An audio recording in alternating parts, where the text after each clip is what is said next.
Live via Skype and brought to you via YouTube. It's the hashtag Wrestling Podcast. I'm your host, Turnbuckle Jim, and with me, as always, the pallbearer to my to Undertaker. Fast count, and I'd like to say that I feel like I'm more like Seth Rollins' knee in that I am just blown away by how bad Survivor Series is looking right now. Well, you wouldn't be too far away. So, folks, we're going to go ahead and talk about Raw from this past week. We're also going to discuss our predictions for Survivor Series, and then finally, we're going to go ahead and give a little tribute to the Undertaker. 25 years. We thought we'd do our own little thing in terms of his best and worst of those 25 years. So yeah, we got a few things going on. Yeah, definitely. Ready to jump into this? Sure. All right. So first of all, we always have to talk about it. Apparently, Yes. Brian is also wrestling himself back there too. Sorry, I thought I'd covered the mic poorly. You did Uh, really poorly. I, Anyway, so Raw from this past week. First of all, overall, what's your grade? like a B? B. I would also give it a B. I think it had like two or three good things, really good things working for it. Like the matches for the tournament for the WWE World Heavyweight Championship, I thought were really good. Were they not also predictable? They were predictable, but it was still exciting. I thought.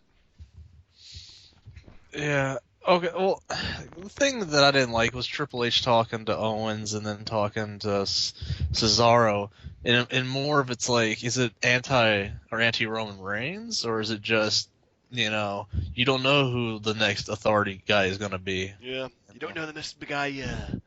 Yeah, that was kind of. I wouldn't say it was bad, but it made more intrigue, I guess, into the whole storyline.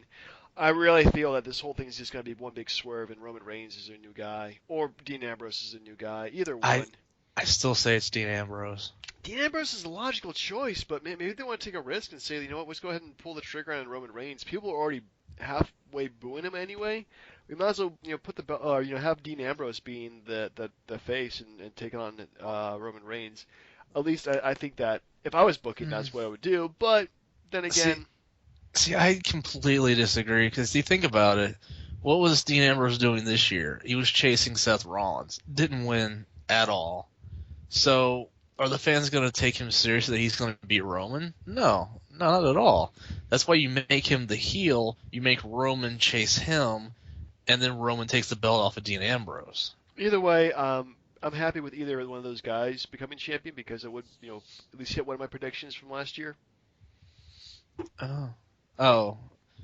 Well, Vince McMahon retiring is never happening, apparently. Probably not, and that's never going to happen. But man, we should go ahead and revisit our predictions from last year, seeing how close we were. Um, but yeah, I mean the matches were pretty good. I did not like the ending. I thought the ending was kind of it didn't feel like the right ending they should have given Raw. Because if I was in the live crowd and that was like the end, which the Divas have their contract signing, and well, I mean it was a usual contract signing, a brawl ensued, but it just felt kind of oddly placed, if you asked me. Well, I mean, it's about time the Divas got the main event something, but I, I, I don't know. Like, seriously, did you think that that was planned or not? What the mentioning of Reed Flair dying and being all they were friends when going through the whole idea. Yeah, well, because Yeah, the whole problem with it is I I think Flair is enough of a person where Triple H is like, dude, we're gonna mention Reed to get some heat on Page. At least give him some notice because he says he cried and all that when he saw it. But do you really believe that, or you just think it's an act to get the heat on Page? it's kind of hard to say these days what is reality and what's kayfabe. Yeah, I don't know. It's so hard to tell these days whether or not they actually, something they mean to say on Twitter or something they mean to say to the media. That's just their character talking, or that's for them really talking. I think the only person genuine on Twitter anymore is CM Punk because he just poo-poos everything. Um, Well, if you noticed, like Paige didn't really want to say it, and then Charlotte's like, "What the fuck?" yeah, So man. I think there might be some credence in the they didn't know, or Paige didn't. They just wanted nothing to do with it. But I mean, what else would have main evented the whole Bray Wyatt Undertaker thing? That would have been Like, a good ending. They did the Cesaro versus Roman Reigns. I thought that would have been an excellent main event. I think the reason why they didn't do that because of just kind of time constraints. They wanted to give it as much time as possible. I didn't feel like they had to rush it at the end, so that was. I mean, it probably my logical choice to end it is always like a big singles match for something like that. So at least it wasn't like a 6-man tag team match. Holla holla. No, let's see. I need Teddy Long back, but no.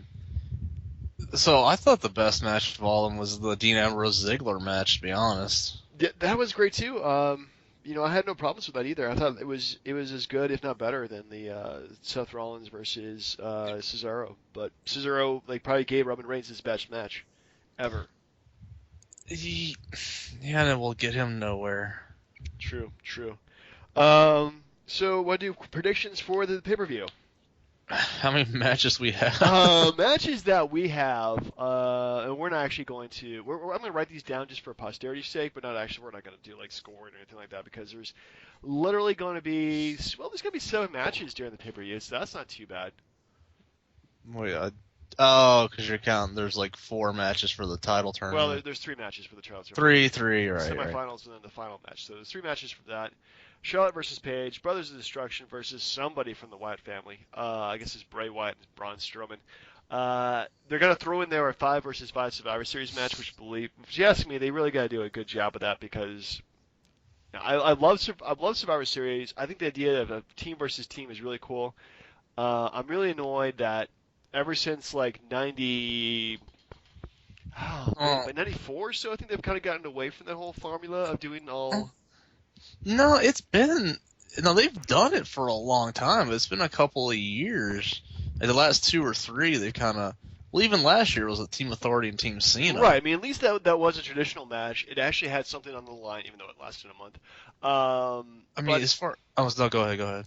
But at least having those kind of matches was supposed to be kind of exciting. But yeah, I don't know, they really haven't.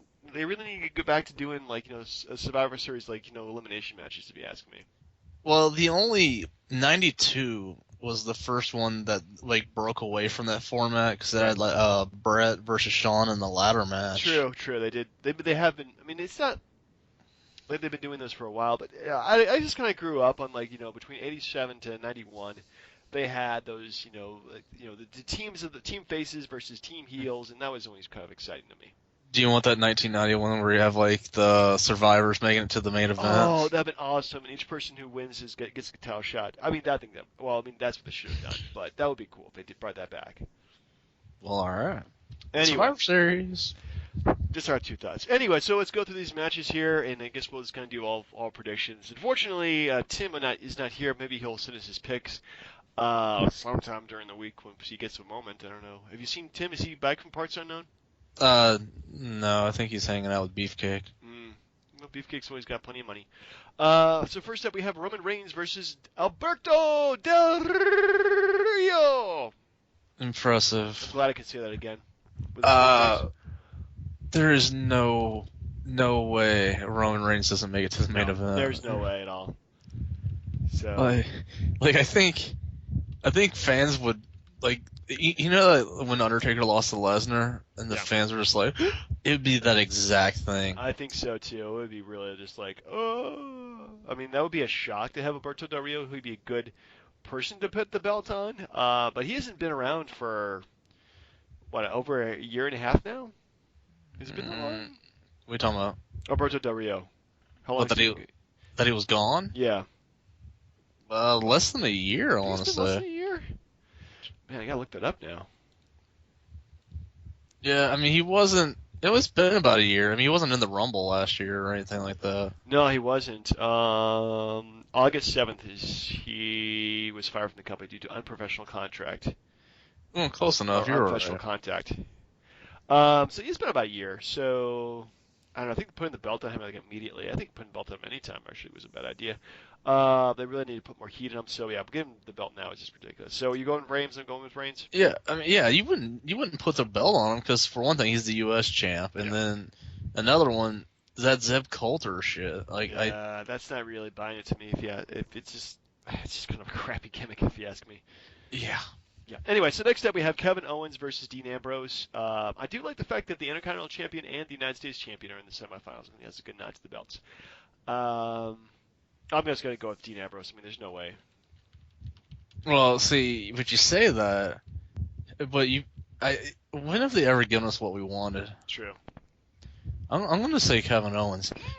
Now, but because if you do that, then we're going to get the John Cena push for Roman Reigns, where you got the heel Kevin Owens in there. Right.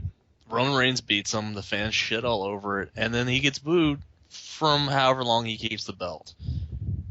Well, I think that the main event is going to be, it's definitely going to be Dean Ambrose versus Roman Reigns. There's no way they can get away with that. I mean, it's just so emotional. There's two friends and brothers taking on each other for the world title. So But could you see the doomsday finish that I envisioned? I can see that. It's a horrible finish. I wish you wouldn't bring that up. I mean, the most improbable finish I think at this point is Alberto Del Rio versus Kevin Owens. I mean, that would make no sense at all, storyline wise.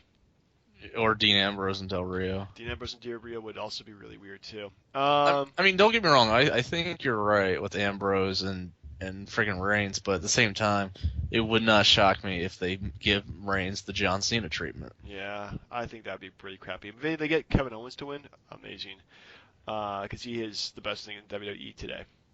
Now, but who wins? Is it Reigns or Ambrose? You know, yeah, I think that your scenario that Ambrose turns heel, they get the belt on him, Roman Reigns chases Ambrose to WrestleMania. That makes the most sense. But I think also the whole the Montreal Screwjob or the Survivor Series '98 finish. I think that also makes sense too with Roman Reigns.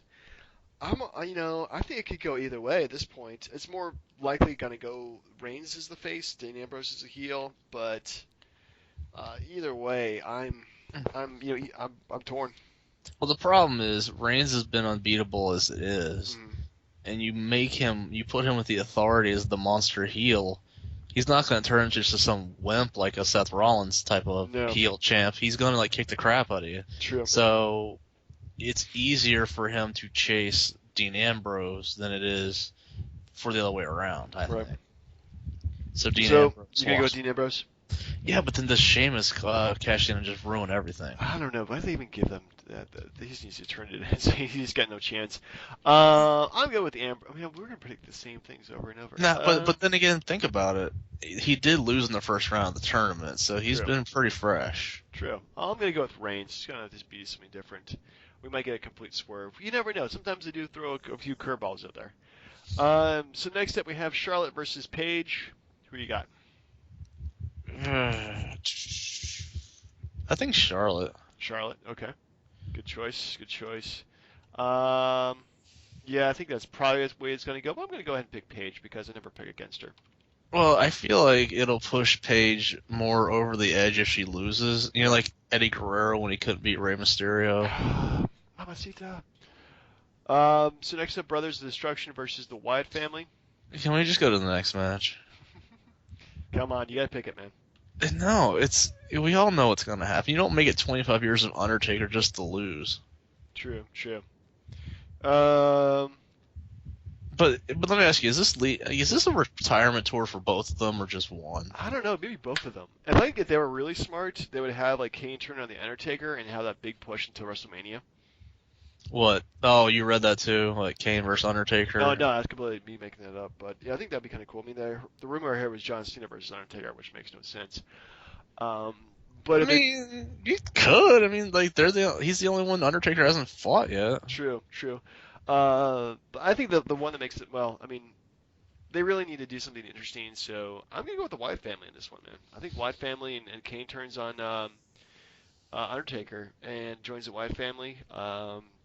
Create a whole shootout for WrestleMania. They really need to start booking it now. Well, where they bury the Undertaker and then he comes back for one last resurrection or something. One last time. Who do you got? Dude, Kane and Undertaker. You don't build the pay-per-view around a guy who loses. It's no.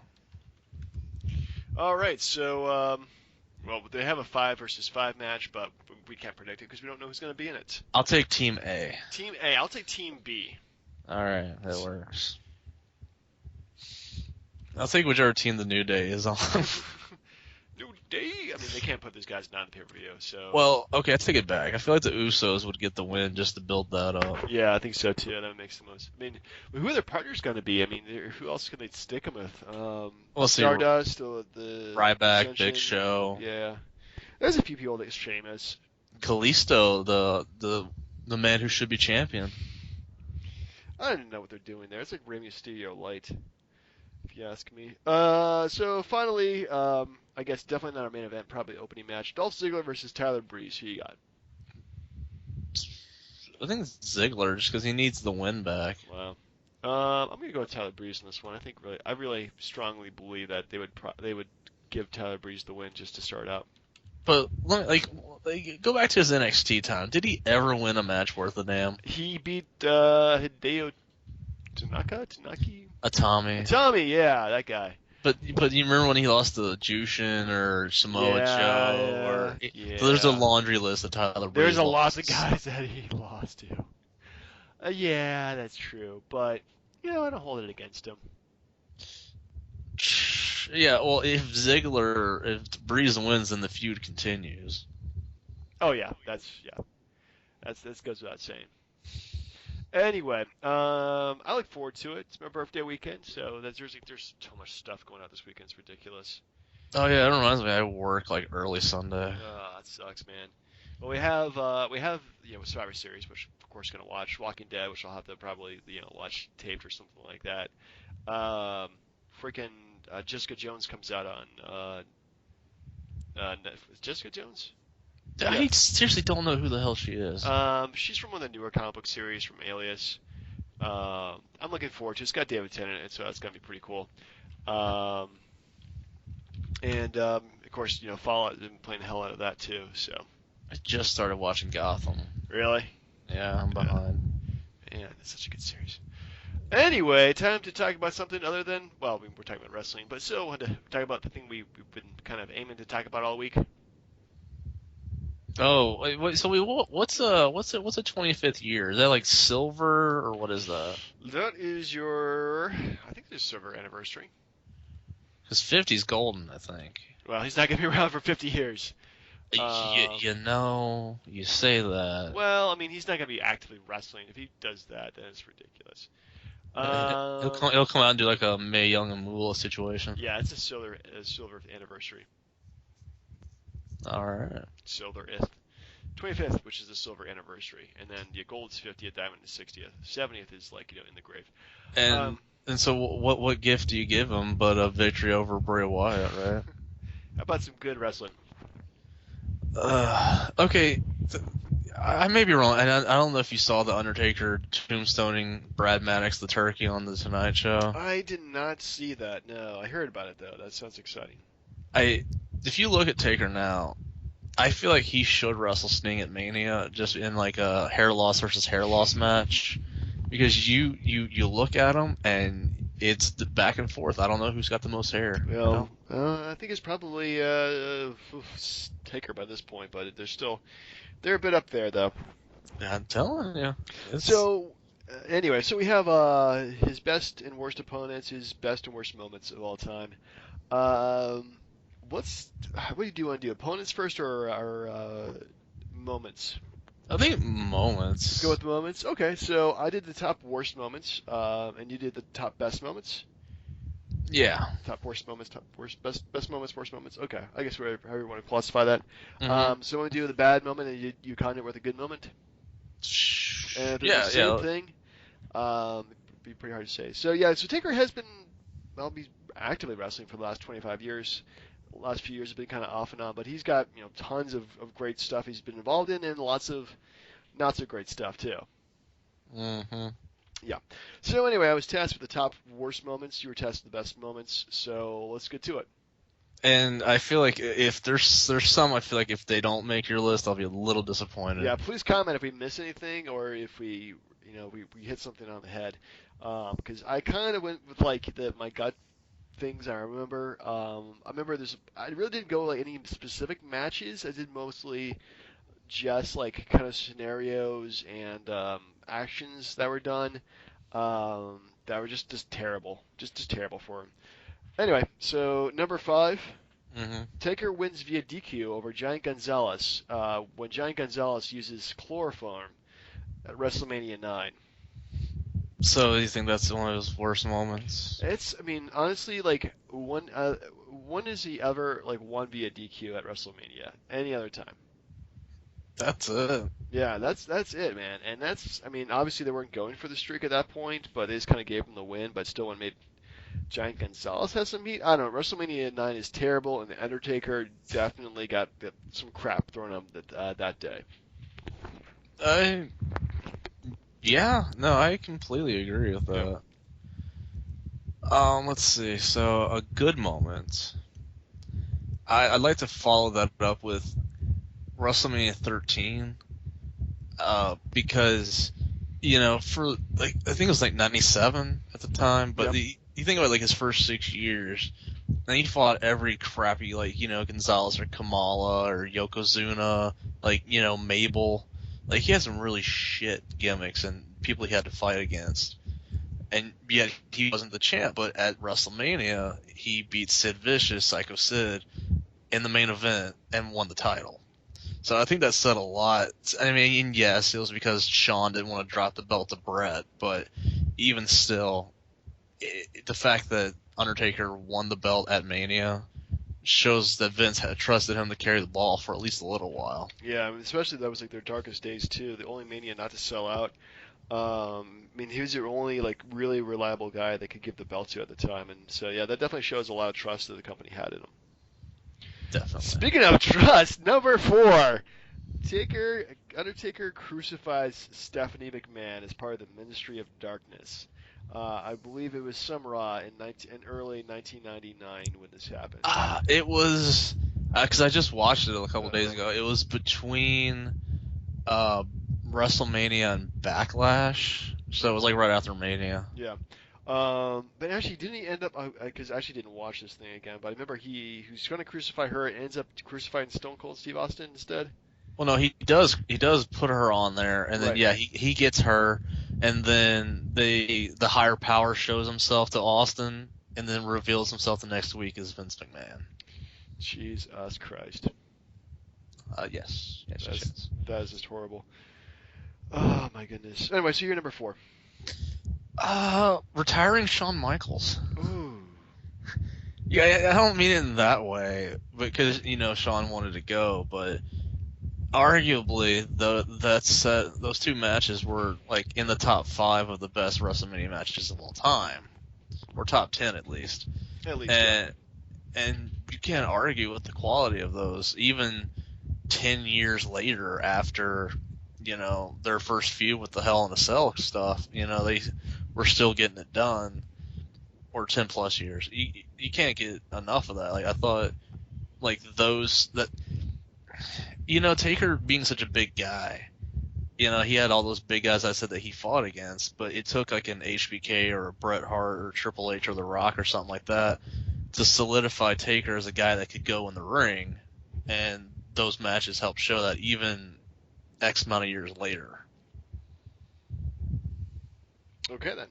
Well, speaking of opponents, my number three, Undertaker worst moment of all time, Undertaker versus Undertaker. I believe it's SummerSlam 1994. That is correct. But hey, let's be fair. The Leslie Nielsen, the Where's Undertaker stuff was pretty good. I don't know. But yeah, the whole like Undertaker being gone for most of the year, and then Leslie Nielsen looking for him, and uh, and it culminated in this. And just goofy. I guess the only word I can say is goofy. But that was like the tip of the shit iceberg, because DiBiase said he brought him back, but brought back the fake one.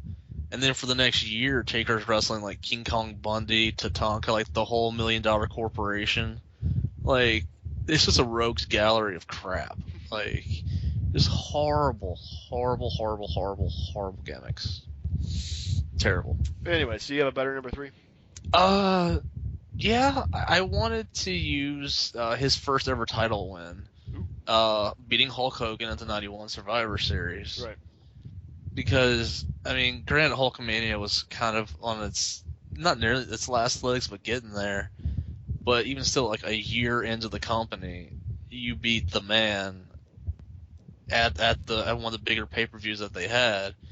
And yes, he only had the belt for 6 days, or no, 5 days, 5 or 6 days, something like that, before Hogan took it back. But still, to beat Hogan during like Hulkamania's run is still pretty impressive to me. Wow, quite so. My number two. And this is actually kind of a theme here, going the last couple of ones. But Undertaker defeats Bossman in WrestleMania in one of the worst Hell in a Cell matches of all time, and then hangs him from the cage. With the help of Edge and the rest of the Brood. Yeah, with the help of the Brood. Still, it was. I don't know. It's kind of a bad foreshadowing, if you ask me. I mean, of course, Brant Bossman didn't, die from hanging, but he died from other causes. But still, it's just this. Let's think about this. Think about a couple weeks later when they made the corporate ministry. Bossman's all lovey-dovey. They're like, "We made this plan." You did? So I had to get hung on, by a rope in a Hell in a Cell just so you guys could dupe the fans. Yeah, Come on now. quite so. What a shame. Quite the shame. Anyway, your number two, Undertaker best moment.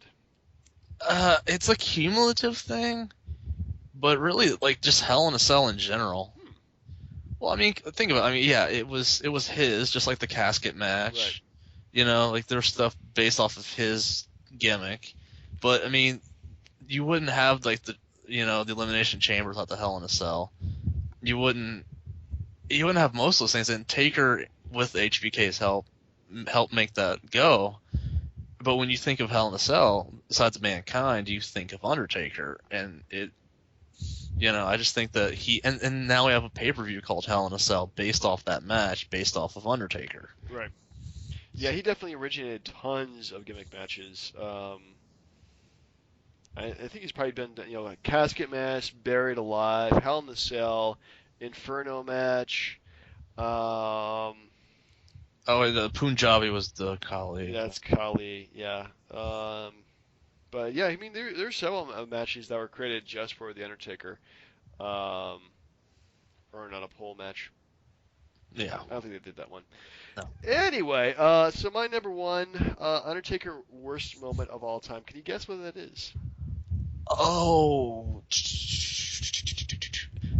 There's two of them I was thinking of. Okay. I was thinking when the whole London bombing thing, and then Muhammad Hassan with his Oh, with the I totally terrorists. forgot about that. The WWE has retconned my memory to forget about that. But no, it's actually something even worse, I think. Is it the whole DDP Sarah stalking thing? Oh, that should have gone in there. Why didn't it go in the list? Maybe next. Whoa, did you just blow up? No, I'm here. Sorry. Okay, just sounded like you blew up there for a second.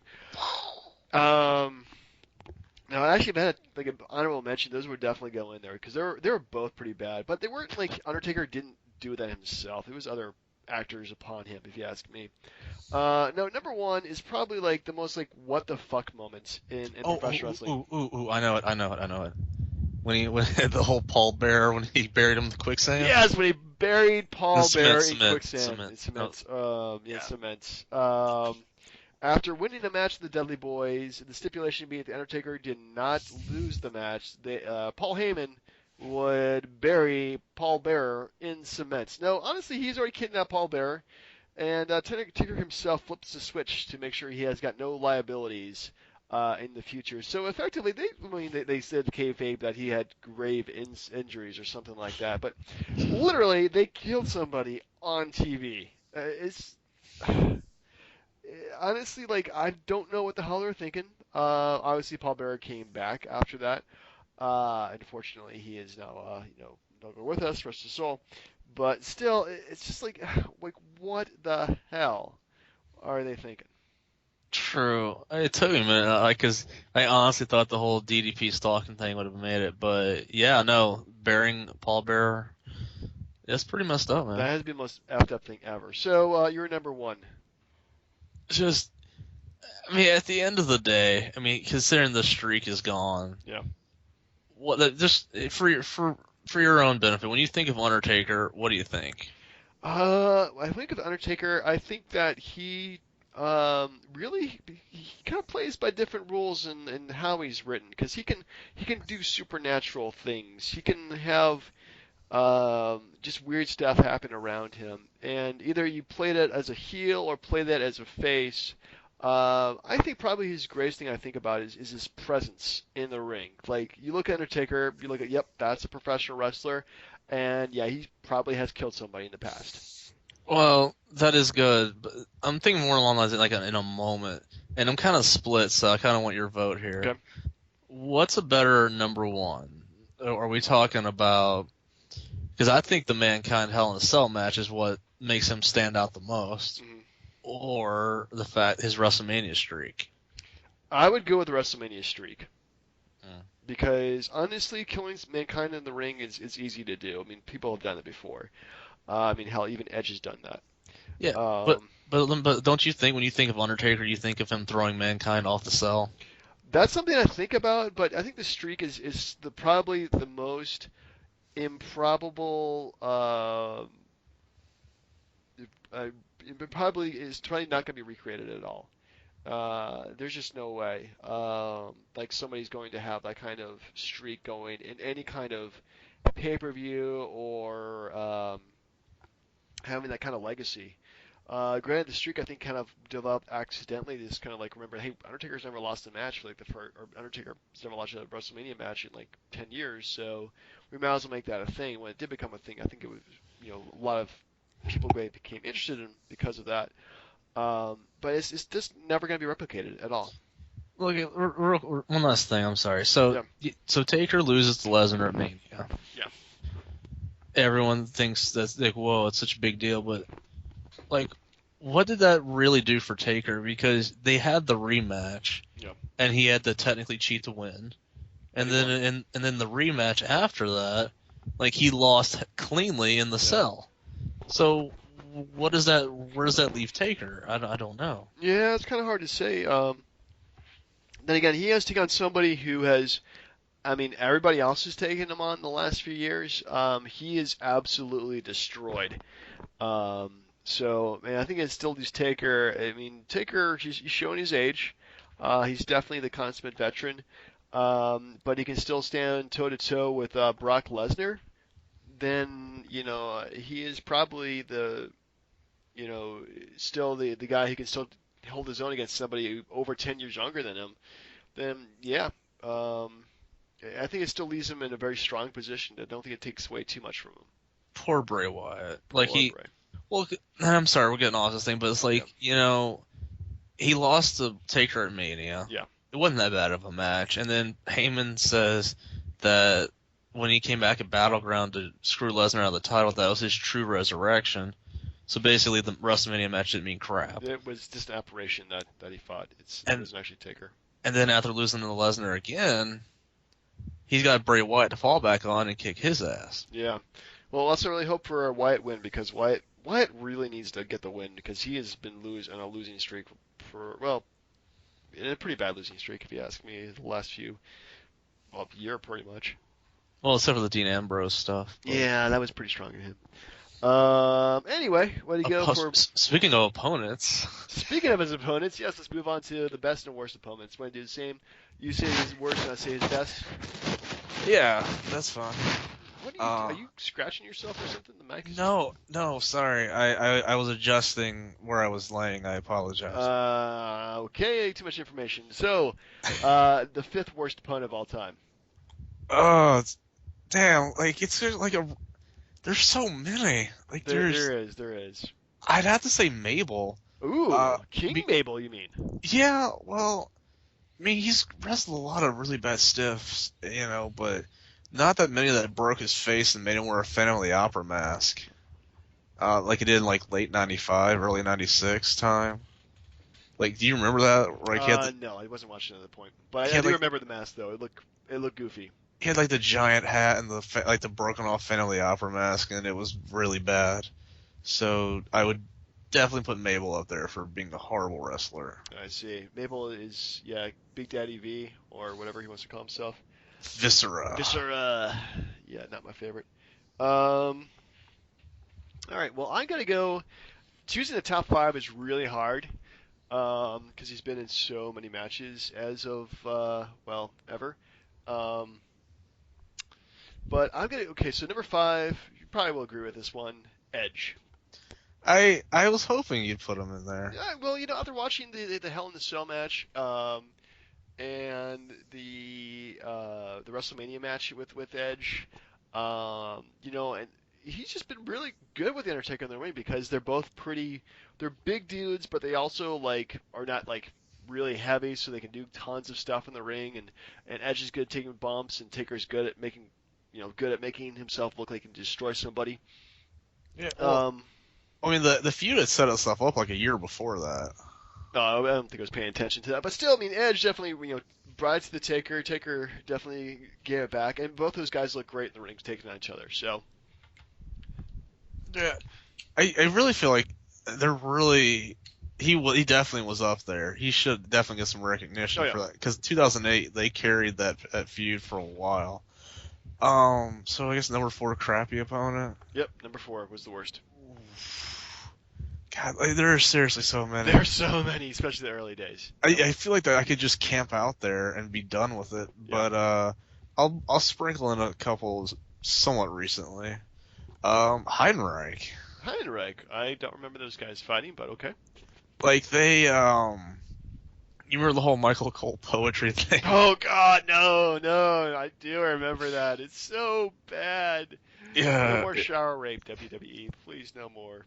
yeah. Why can't they have Mickey James and Trish Stratus kissing under mistletoe? Oh, that would have been so much better. Oh yeah, but no, like they had a feud that kind of set up for it was like a casket match at the 2004 Rumble, and they went to open the casket, and I think Kane was in it, and then Snitsky came out, and it was a whole clusterfuck. But it was just one of those, like, they built Heidenreich up just for the point of him losing to Undertaker. Like, that was it. That's sad. Man. Well, let's go with a better opponent then. Number four, and you probably might disagree with it, but when you have my top three, you'll understand. Mick Foley. Ugh, dude, he should be number two at least. Number one. Well, the only reason why he's so low on the list is because the limited number of matches they had, especially during the early parts of McFoley's WWE career. I mean, granted, Hell in a Cell, awesome. Boiler Room match, awesome. Um, They had a buried alive match too. Buried Alive. But yeah, after that, they really didn't they didn't really wrestle each other that much. Well, after Taker won the belt in '97, they had a feud for a couple months for the belt. If you remember that. I barely remember that, but it wasn't like anything memorable. Um, Well, because let me. I don't want to. Because I kind of feel like I know who your three are now. yeah. Well, I mean, it's just honestly try to put these guys into one list together and like categorize them. It's categorize is really really. I mean, honestly, it's difficult, man. You can't. I'll tell you, blink twice if I get this right. Okay. Austin, Triple H, and Shawn Michaels. You got one of the three. Really? Yeah. It'd have to be Shawn Michaels, but Austin, damn. All right, yeah, no, Mick Foley's a good choice. Yeah. Let's see. Terrible opponent. Oh, again, there's so many. Yep. The Great Khali. Oh yeah. Punjabi Prison. Yeah, that's a terrible choice. Yeah, and it was just such a bad gimmick, and it just reminded you of Giant Gonzalez, like version 2, because of the chops and the, not being able to wrestle at all. That man is stiff as a board in the ring. I mean, obviously, the Undertaker could have wrestled a broom, and that'd be more interesting. Yeah, definitely. Yeah. Yeah. So my number three. Okay, you probably will disagree with my top three, but then again, what do I care? Yeah, that's true. Number three, and I think honestly, all these the top three could have been switched around in any different way. I'm gonna go with Kane. Oh no, no. Dude, like I'd say a quality opponent is somebody that actually beat him maybe once or twice, Mhm. and all Undertaker did was just beat the holy hell out of Kane. Still, you gotta admit though, their feuds were pretty memorable, Yeah, but most people think of them as the Brothers of Destruction more than, their initial ramp up to WrestleMania 14. which was awesome, by the way. It took like an entire year of build up. Um, but still, I mean, just the whole emotional, like, brother versus brother. I think they're brothers. I don't know. It's kind of hard to tell these days. Um, Everyone were brothers at that point, like the Dudleys, Edge and Christian, the Hardys, like all of them. yeah. Well, some of them biological, some of them not. But Yeah. still, I mean, they definitely. I mean, Kane definitely was a good at least opponent for him. I mean, granted, he never beat him. I don't think. I mean, I'm pretty sure we gotta find some instance where that happened. But yeah, I mean, I think overall, I mean, as an opponent, I gotta put him number three. It, he, I don't know. I feel like the three I gave you would have been fantastic, but that's just me. Yeah, Uh, I would have. Triple H, I don't know, because Triple H, has his old burial stick going on. Austin, I just couldn't put him up there because it's just like they had like 2, 3 matches together that were really good. Other than that, it's well, yeah, but still, I mean, maybe Brock Lesnar. I don't know. well, I still have 2 more. Oh, that's true. That's true. Uh, so number two, crappiest opponent. Oh, geez, it's like who else besides John Gonzalez sucked that bad? You know, yeah, Mark Henry. Mark Henry's just on everybody's bad list. Like they had that feud. That they actually had a WrestleMania match together. Most people don't remember that. I don't remember that at all, actually. 2006. It was WrestleMania 22, but I think it was a casket match, or I don't. They had a feud going for like that most of that year. Mark Henry was like one of Taker's comeback opponents at one of his like Unforgiven something. Hmm. But still, like I just thought Henry was garbage, god awful. Just didn't have any care in the world about it. Hmm. A tie for number two would have been Ultimate Warrior as well. Really? When did you wrestle Warrior? Uh, they had a couple matches in '91. They had like a body bag match or something. Oh, right, right. Forget about that. Yeah. Good point. So my number two, I think you already called his name already, Brock Lesnar. Mm-hmm. I mean, really, besides the stuff they did way back in Brock Lesnar's first run, the recent 3 matches have just been, well, in a word, uh, hellrific. Uh, If I can oh, figure out the word for it, it's definitely been horrific.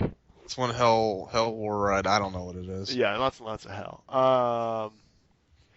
But yeah, I mean, it has been he honestly Brock Lesnar has been an unstoppable force. The Undertaker also has been pretty much dominant, and Brock Lesnar beating him at WrestleMania. I mean, granted, gave him a concussion probably, but still, just even if he beat Undertaker and beat him horribly, um, Undertaker held his own for quite a bit. So you really can't say it really took too much out of Undertaker.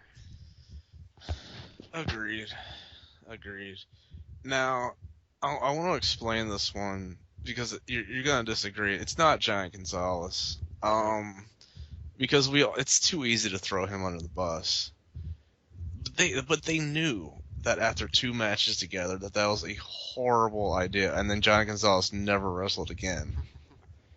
But think of one guy who they've had tons of matches over the decade plus now, and it's just been horrible. But they've kept doing it. Is it the Big Show? That is correct, sir. Oh, yeah. Like Yeah. even they were tag team champions together. Most people don't remember that, but No. even still, like Who hasn't been tag team champs in the Big Show? Triple H, maybe, I don't know. Me, Well, but obviously you and me, but still, it's just like every match that they've done, I thought just was flat out horrible, and they just kept doing it over and over again. Well, it's two big guys fighting each other. That's what gets Vince off. Like Giant Gonzalez was the worst wrestler of all time, but again, they knew to pull the plug on that feud very quickly. Right. Yeah, actually, I don't think Big Show's done a good match with anybody, like, at all. Lesnar when the ring exploded. That was kind of cool. I gotta give him that, but that was really planned. He's had some stuff with Rey Mysterio that wasn't bad. His tag team run with Jericho was pretty good, but that's really about it. Well, are you ready for number one? If you haven't figured this out by now, you're the showstopper. The showstopper, the main event, Mr. WrestleMania, Shawn Michaels. Now hit my music. Sorry, your impression is much better than mine. But yeah, Shawn Michaels, because honestly, he brought the best out of Taker. Taker brought the best out of him. He's much smaller than Undertaker, but yet these two have worked fantastic matches together. Even from the Attitude, kind of the Attitude Era, 96, 98 to, and then later on in WrestleManias. So honestly, I don't think I've seen these guys have a bad match together. I always hate to go to that one, but the Rumble '98 where Shawn Michaels messed up his back on the casket. Yeah, that did end his career for 4 years there. Yeah. No, I mean, even if they had never wrestled before WrestleMania 25, like those two matches stand alone. Yeah, those were works of art, honestly. Yeah, you cannot go wrong with those at all. Now, were there any honorable mentions on your side? Yeah, Triple H. I think they had some great matches with them. I was thinking Bret Hart. Bret Hart. I can't remember. Like Bret Hart, he wrestled them at SummerSlam, and that was about all I remember. They had a couple decent things, but then I don't know. I'm trying to think of some other good opponents. Like he had decent. I mean, besides Edge, I mean, an underrated one is Jeff Hardy, but his matches. Oh, no, it's fantastic. And the Raw ladder match from 2002 for the title, fantastic. I mean, he has some stuff. What about CM Punk? Oh, you're right. You know what? That match was really good with CM Punk. So definitely unmentionable for him for that one. Now, do you have any horrible wrestlers that I missed? See, you mentioned Giant Gonzalez. Yeah. King Kong Bundy. I was thinking him because WrestleMania 11. Bad. I mean, the match ended with like a suplex or something like that. It was really weak. I'm trying to think of anybody else. It's not necessarily like the wrestler himself, just maybe the match just flat out just was horrible. It was just badly booked. Just no enthusiasm there. Well, you remember he had like a bunch of bad SummerSlams in a row where it was like A-Train and they fought Test or something. Yeah. Like he had a couple years where it was just stinkers. Or you know what? Actually, I got an honorable mention for your list. Yeah. Batista. Dude, their WrestleMania 23 match was like at least in the top 10 of his. When you look at the streak, it's a top 10 because Batista, that was the best match he ever had. Huh? I need to check that one out. Yeah. Okay. Well, next week you want to do our recap of Survivor Series plus. If we have time, sir, next week's Thanksgiving. Next week is Thanksgiving. You're right. I am very busy that week. I'm turning a certain age. I'm not going to mention, and then Thanksgiving, and then my goodness. So we might have to put a pin in it to the week after that, or We'll see I'll do what I can, man. Like finals are coming up, but I promise. When there is time, we will make this work. We will definitely make it work. Anyway, for the hashtag Wrestling Podcast, I hope you enjoy us. Please follow us on Twitter if possible. Like us, dislike us, comment, start a flame war with Tim. That's true. We have to resurrect him from the Undertaker's ashes. We do have to resurrect. Did you bring the urn? crap! No, DiBiase still has it. Ah, damn it! I told you to get the urn back, man. Otherwise, what are we gonna use to look at it? Well, I tried to get it back from DiBiase, but like the Supreme Fighting Machine Kama took it and ran off. Man, we are really like we're referencing stuff that I don't even get at this point. So anyway, folks, I hope everybody's has enjoyed Survivor Series, has a great Thanksgiving.